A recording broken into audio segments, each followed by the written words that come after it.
Good morning, First Baptist. I believe we are live. The internet signal was a little weak a second ago, so I'm going to keep an eye on it. If it disconnects, we'll just go ahead and try to reconnect and have our devotional there. But I think we're going to be okay. It looks like it's steadied out a bit. We're going to be looking at Psalm 14 this morning. I'm excited to look at this psalm with you. Hope you guys had a good week and are looking forward to the weekend. And hopefully we have a little bit of sunshine this weekend and some time to get out in the yard and just enjoy being outside.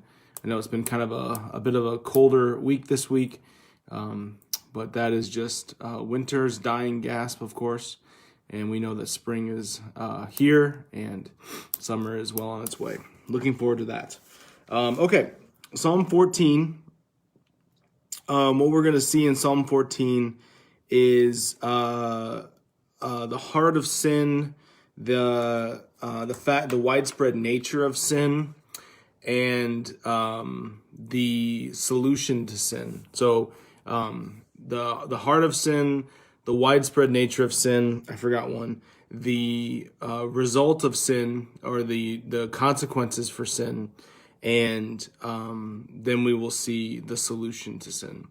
These few things we're going to see in Psalm 14. So verse 1 says, "The fool says in his heart, there is no God."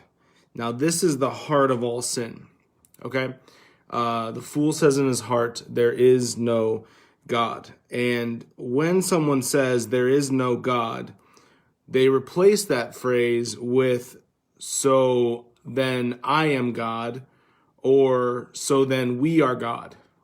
You could see authoritarian dictatorship rising up out of this idea. You could see a widespread relativistic idea coming out of saying there is no God, where we all say, well, then we just do what we think is right, which is reminiscent of the book of Judges, of course. Each man does what is right in his own eyes.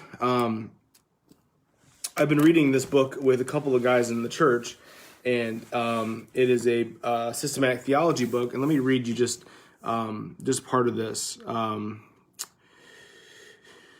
He's quoting a guy named Charnock, said, "All sin is founded in a secret atheism, and the language of every sin is, I would be a lord to myself and would not have a God superior to me."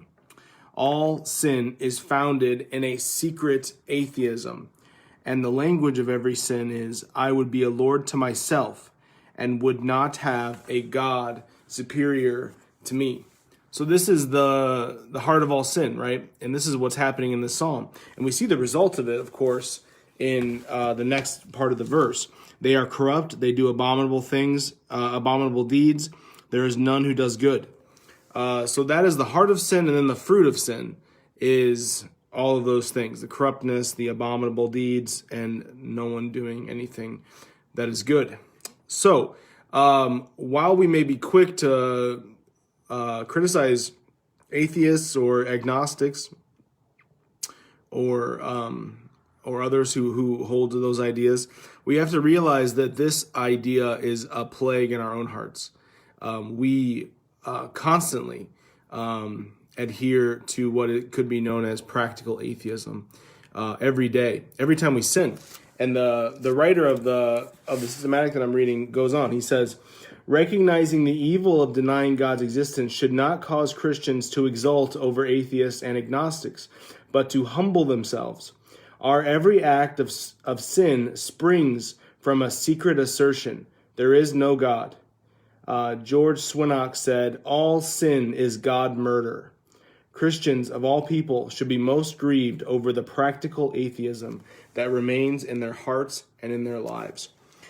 So that is going to be something that we need to consider and look inward. Every time we sin, we are committing God murder, in that we are effectively in our minds killing God and saying that he does not exist, saying that he won't know, won't see, won't hear these things that we're about to do. And saying that God does not exist allows you then to step into the place of God and decide what you think is right for the situation, what you think you should do. So that is really the wretched nature of sin, is there's nothing that's small about it.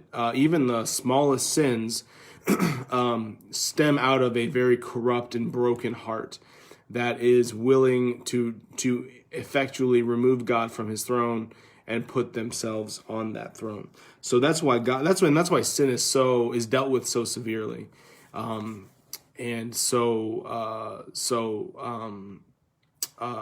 with great judgment, because it is a very serious offense, a very serious thing. So that's the heart of sin in verse 1 there. Verse 2 and through 4, we're going to see the widespread nature of this sin. The Lord looks down from heaven on the children of man to see if there are any who understand, any who seek after God. They have all turned aside together. So he's looking down to see, is there anyone who's doing the right things, who's looking after me, coming after me, seeking after me. And verse 3 is the answer to that. It's a tragic answer. They have all turned aside together. They have become corrupt. There is none who does good, not even one.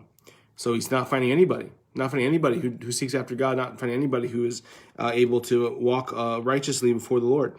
Have they no knowledge, all the evildoers, who eat up my people as they eat up bread, and do not call upon the Lord? So this is another accusation against those who God looks upon, which he's looking throughout the whole earth, and he finds not one who's able to walk righteously.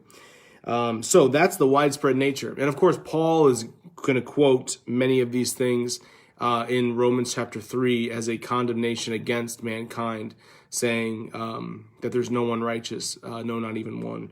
You can look that up in Romans chapter 3. Verse 5 then is going to be the judgment against sin. There they are in great terror, for God is with the generation of the righteous. You would shame the plans of the poor, but the Lord is his refuge. So God is with the generation of the righteous, meaning he's against the generation of the wicked. And your question coming out of that verse should be, well, who is the righteous? If God looks throughout the whole earth on all the children of man, and he has found no one, they've all turned aside, they've all become corrupt, there is none who does good, not even one.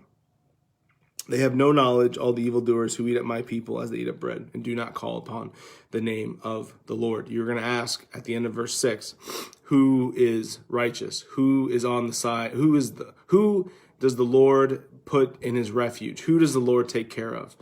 And you're going to kind of come to this point where you go, man, I don't feel like I am one of those who are, if I am like more like the other category where I have sinned against God, I feel like I'm the one that the Lord is opposing. And that should cause you to do what happens in verse 7, which is you're going to call out for God to save you. Verse 7, oh, that salvation for Israel would come out of Zion. When the Lord restores the fortunes of his people, let Jacob rejoice, let Israel be glad.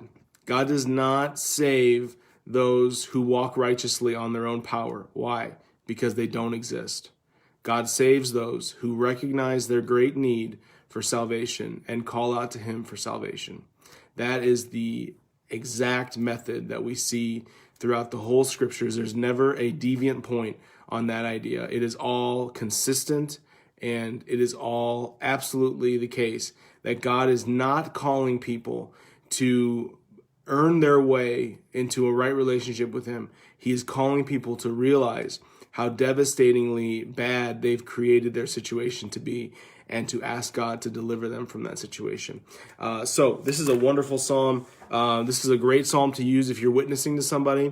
This is a great psalm to use to preach the gospel to yourself again, and just to remind you of the central truths of the scripture, that we are all wicked and there is one righteous, and by a relationship with him, we might enter into a covenant relationship with God and be brought out of the treachery of sin and into the safety of his refuge. So I pray that God gives us a insight into this psalm. I pray that God gives you an opportunity to share some of the truths of this psalm with someone this week, and or if not with someone else, just to use it to comfort your own hearts as we dwell upon our wickedness, but rejoice and hope in the righteousness of Christ, and in his way, in his plan to bring us back to God. So I hope you guys have a great weekend. We are going to be going live on Sunday. Pastor Ben's been talking through his sermon with me, and I'm very excited for you all to hear it. I think it's going to be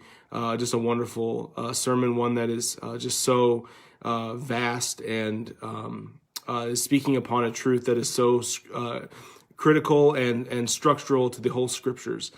So I'm very excited for you to hear that, and I pray that you would just be preparing your hearts, as I will be for Sunday, that we might open the Word together, even though it's over live stream, and open the Word together and just allow the Word to impact our hearts.